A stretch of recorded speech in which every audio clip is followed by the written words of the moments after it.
Hey. Time for the Out of This World story from rSpace. The first rule of Fight Club is you don't talk about Fight Club.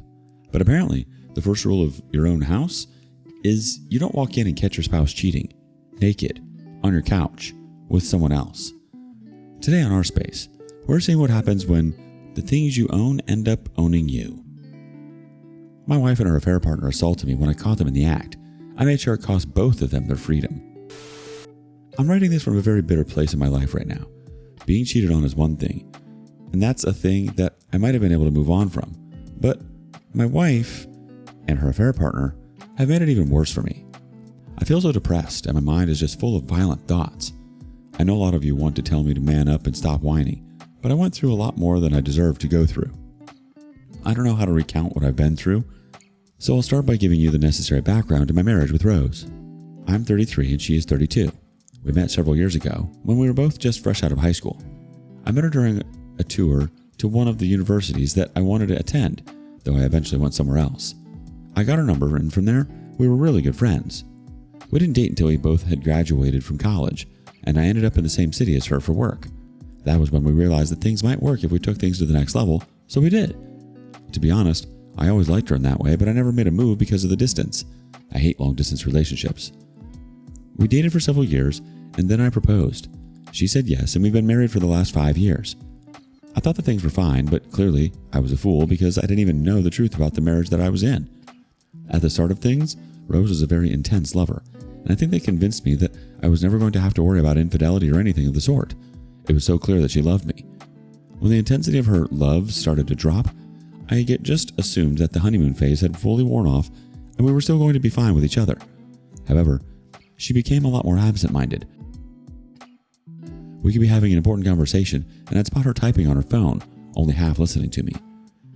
I think that was the first point when it occurred to me that there might be someone else in the picture. It wasn't definitive evidence and I didn't dwell on it, but I remember thinking it. However, at a point, it became clear that it wasn't just that the honeymoon phase had worn off, but I could tell that she just didn't care as much as she used to. I spoke to her about it at least 3 times. I was clear that it seemed like she didn't really concern herself about me as much, and I asked whether I had done something or whether she was getting bored of me. She claimed that neither was the case. She claimed that she was just stressed, and that was it. If I was meant to believe that, that means that she had been stressed for at least 2 months. I knew that she was just trying to save face. I asked her to just let me know what I had done wrong, but she maintained that there was nothing, so I left it. It was the very next day that I could tell that she was making obvious efforts to act more warmly towards me. She was fixing up on her previous behavior, and that only further convinced me that there was something that caused her to change in her mood.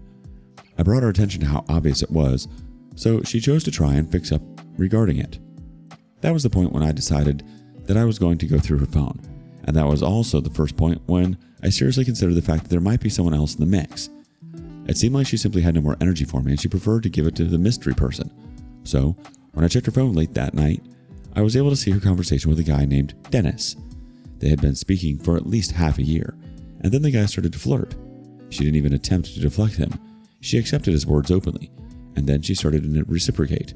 From there, it became clear that they started sexting on a regular basis. I wasn't sure, but from the conversation, it seemed like they had met up a few times, and that alone sent my head spinning. The conversation that I had been reading didn't feel real until I was able to see that they had slept together. Rose had cheated on me, and it broke me so bad. The worst part was that from their conversations, I could tell that they went to our place to do it. She'd ask him if he could come over, and within minutes, he'd be there. It made me very paranoid because I knew that I wouldn't be able to be at work without wondering whether she was cheating on me with her affair partner. She works remote, and I work on site, so there really isn't anything that I could do to stop it. I have had quite a few relationships in my life, and a lot of them ended badly. However, in all of them, I always gave all to my partner and made sure that they knew for a fact that I loved them. Rose is no exception to that. So to see that none of my love meant anything or could stop them from cheating, it broke my heart. I documented everything I saw. I couldn't confront her right away. It was too much for me to keep it honest. So I stored it, and I decided that I was going to make up a plan on how I was going to end up letting her know that I knew everything that she had done. However, before I even got the chance to execute what I was planning, she forced my hand. I was at work one day, and to be honest, my mind simply wasn't in it. I was overthinking it, and it felt like I was making myself sick. I knew that my marriage was going to have to end, but it is hard to explain how painful a thought that was. I like stability. After being with someone for about a decade, having to leave was an unbearable thought. Regardless, I knew it would happen, and knowing that at that very moment she could be sleeping with Dennis didn't help me settle down. I went home for two reasons. One was that I could know for a fact that she wasn't up to anything, and the other was because I was on the fence about just confronting her and getting it over with. I know that a lot of people here say that you should only confront as soon as you're ready to leave, but in my case, I knew that I was going to end up confronting her before the divorce papers were ready. It's not like I had even spoken to a divorce attorney at that point. When I got home that day, I saw a black sedan parked on the curb outside our house, and I remember how my heart sank when I saw that. I went into the house right away, and right there on the couch in the living room, I saw her affair partner on top of her. As soon as I entered, he jumped off and she scrambled to cover her nakedness with her clothes that were on the floor. Before I could even say anything, she said, "What the F are you doing?" The tone was so accusatory, like I was somehow wrong for coming home early. But she wasn't wrong for cheating on me. The first thing I could think to say to her was to tell her to shut the F up. I shouted at it and I pointed an angry finger at her. I was furious, and it was showing in the way that I was speaking to her. That was when the person who I later confirmed was Dennis decided to play hero. He told me to watch the way I spoke to her, and I was tempted to deck him right then. I let him know that he had no right to tell me how to speak to my wife. It was at that point that I pulled out my phone to start recording. I realized how ridiculous the situation was, which is why I decided to document what was going on, especially with her affair partner trying to protect her.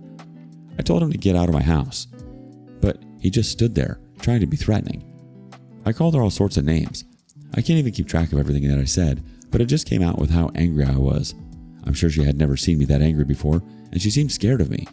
When I took a step forward, Dennis stood in front of me, still naked, if you need the full picture, and put a hand on my chest to stop me. I told him that he was in my house, and he had no right to stop me from approaching my own wife. When I pushed him away, that's when things moved really fast. I remember him throwing a punch at me in retaliation. It connected right on my jaw, and I fell to the floor. I think I got back up right away and charged at him. I know that at one point I was on top of him on the couch, and I had one hand around his throat. I wasn't trying to kill him. He was trying to fight back, but I'm bigger, so he failed at that. It was at that point that I remember hearing a loud noise and a lot of pain. I didn't know what happened until much later, but Rose, the person with whom I had shared vows, chose to smash a ceramic ornament over my head because of the person she was cheating on me with. She hit me so hard that it broke, and I was bleeding from my scalp. That was enough for me to let go of her affair partner and fall to the floor. The crazy thing is that she actually hit me twice.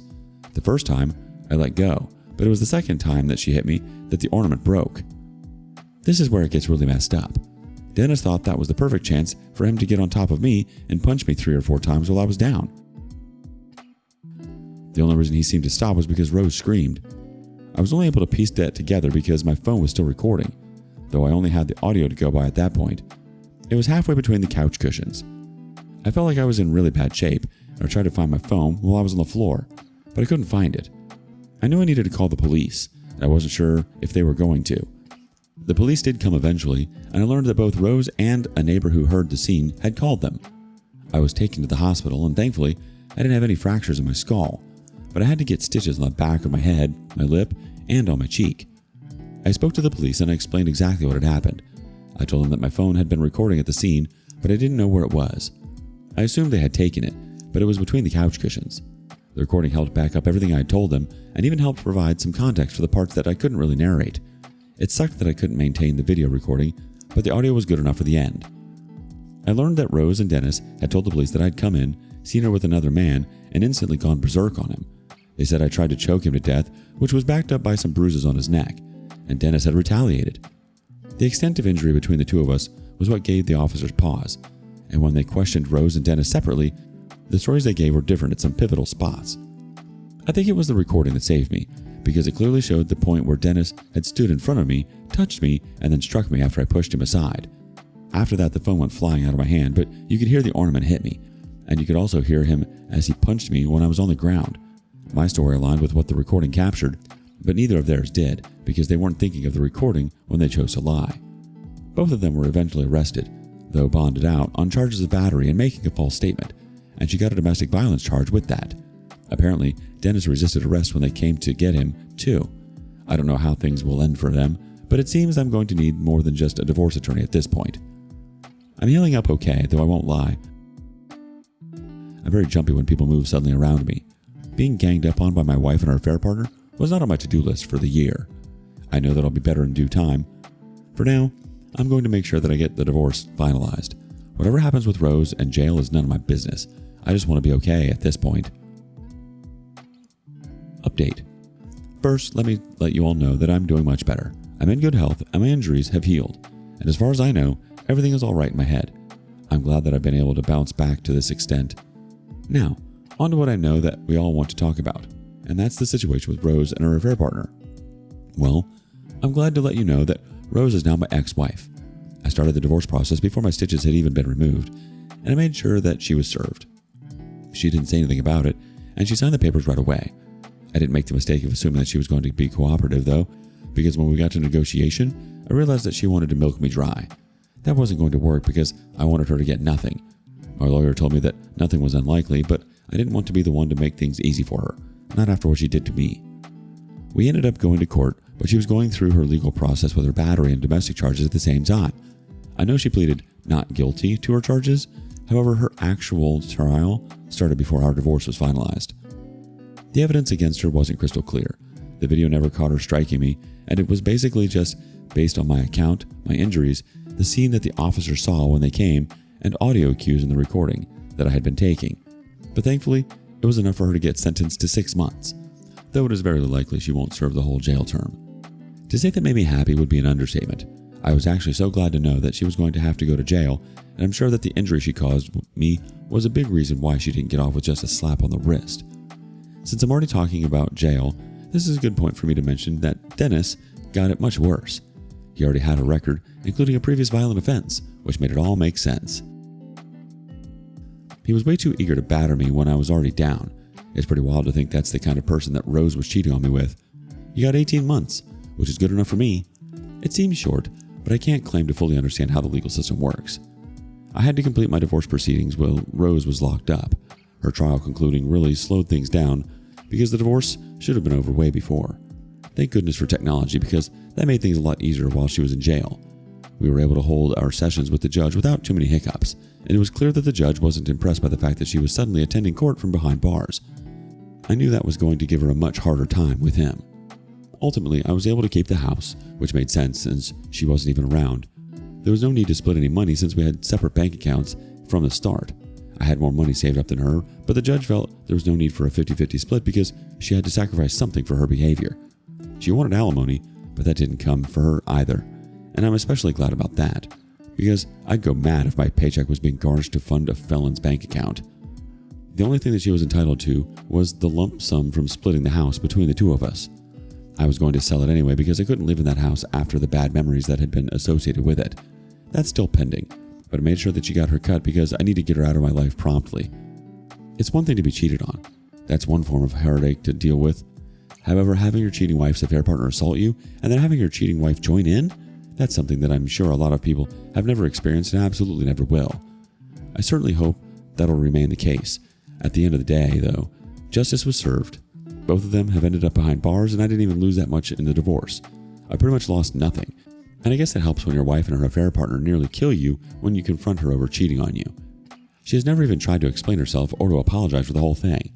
I wish she had, because at least then, I'd know there was at least some remorse with her. But nope, I guess she stands behind the decision to try to smash my head open with what was essentially a ceramic brick. A part of me wishes that I had been hurt worse so that she would have been charged with worse. I don't know if there's a moral to my story. I couldn't have seen the cheating coming when I was dating her, or in the early years of our marriage. It just came when it wanted to, and I guess the bottom line is that being cheated on is never your fault or your choice. You can heal from it if you want to, and that's what I'm going to do.